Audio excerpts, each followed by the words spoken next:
Pastor Russ here with hope for today. About 7 years ago, I experienced a tingling sensation going in my arm.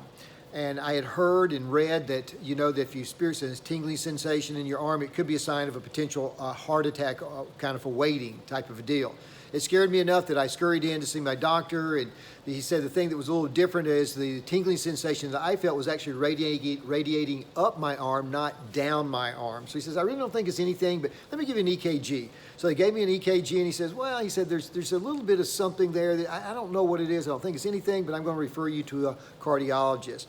I go to see the cardiologist, and he checks me out and stuff. He says, I really don't think there's anything there, but we're going to put you on this stress test just to see. And so I did this stress test, and they told me when I got off that I was in the top 5 percentile as far as how long I stayed on it, and the exercise routine, all that kind of things.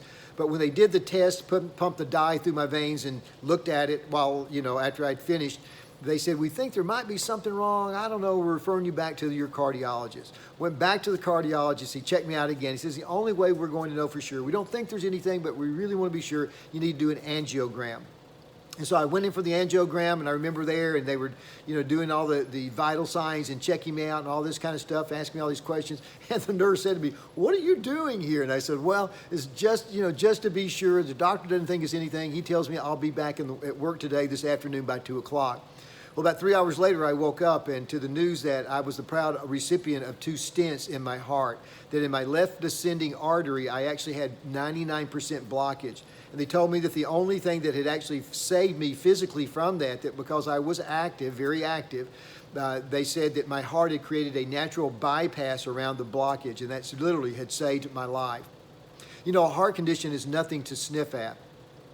But you and I can change some habits. We can change our lifestyle in hopes of reversing or certainly improving the state of our heart. Today, I continue to exercise. I go in regularly for checkups. I do blood work yearly, that type of thing. I wish I could say I eat a little bit better, but I'm going on the statistical probability of 3 out of 4 is not too bad, and that's my one vice in life on that. But the thing that I wanted to just remind you of today is we not only need to do a physical checkup to make sure our heart's okay, Scripture tells us we need to do a spiritual heart checkup as well. And the condition of our spiritual heart can be almost the same as our physical heart. Everything can look good on the outside, but when they examine on the inside, they can actually find some real damage, some real things that are wrong with our spiritual condition of our hearts.